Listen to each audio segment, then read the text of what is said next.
नमस्कार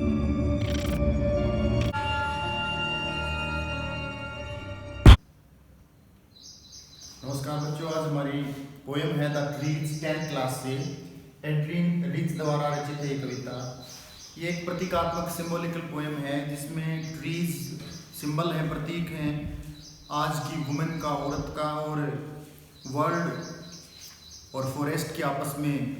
प्रतीकात्मकता दिखा रखी है कि फॉरेस्ट वन इस दुनिया का प्रतीक है। और जो महिलाएं आज तक दीवारों के पीछे, सीमाओं के पीछे, लिमिटेशन के पीछे बंद थी, आज उन्होंने समाज की एक्टिविटीज़ में भाग लेना शुरू कर दिया है और रीति रिवाजों से ऊपर उठ के समाज में भाग ले रही हैं। तो एक पेड़ के माध्यम से कवि ने दर्शाया द ट्रीज इनसाइड, वो पेड़ जो अंदर थे, अर्थात वो महिलाएं जो घर के अंदर थी, are moving out into the forest, वो अब वनों में जाने लगी हैं, वो पेड़ अब वनों में जाने लगे, अर्थात दुनियादारी में महिलाओं ने अपनी भागीदारी दिखानी शुरू कर दी है। द फॉरेस्ट, वो वन, वो दुनिया, that was empty all these days, जो इन दिनों बिल्कुल खाली थी, जहाँ औरतों की इतनी भागीदारी नहीं थी। Where no birds could sit, जाना तो कोई पक्षी बैठ सकता था, नो इंसेक्ट हाइड, ना ही कोई कीट पतंगा छिप सकता था,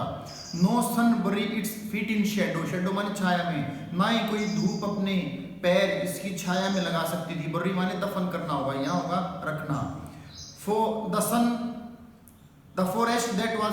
एम्प्टी ऑल दीज नाइट्स, वो वन जो आज तक की रातों में बिल्कुल खाली था, will be full of trees by morning, वो सुबह तक पेड़ों से भर जाएगा। ये दुनिया जो आज तक महिलाओं की भागीदारी से वंचित थी, अब महिलाएं भागीदारी इसमें शुरू कर रही हैं इस पेड़ के माध्यम से। ऑल नाइट, सारी रात, द रूट्स, जड़ें, वर्क, काम करती हैं, टू डिसएंगेज, मुक्त कराने की, देमसेल्व्स, खुद को, फ्रॉम द क्रैक, उन दरारों से, इन द वरांडा फ्लोर, जो वरांदे में फर्श पे हैं जड़ें उनकी, वो अपने आप को मुक्त कराने की कोशिश करती हैं। अर्थात वो महिलाएं जो घर के दायरों में बंद थी, वो अपने आप को समाज में बाहर निकालने के लिए अपनी प्रयत्न करती हैं। द लीव्स, और उस पेड़ के पत्ते, अर्थात वो महिलाएं, strain towards the glass, strain माने आगे बढ़ती हैं, ट्राई करती हैं, towards the glass,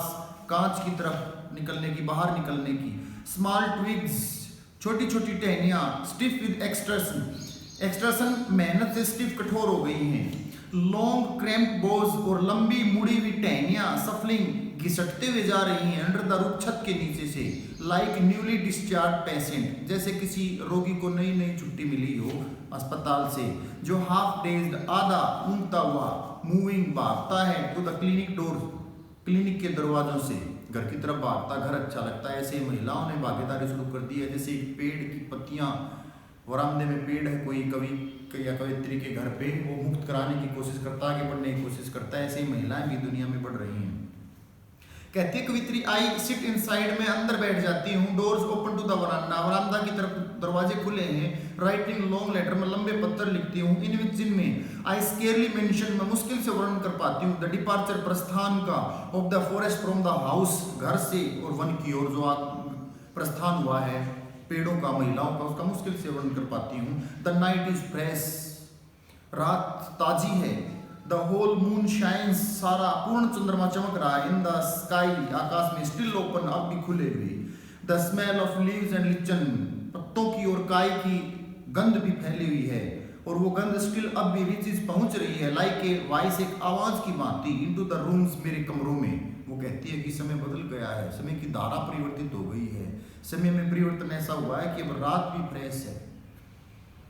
my head is full of whispers, कवित्री कहती कि मेरा सिर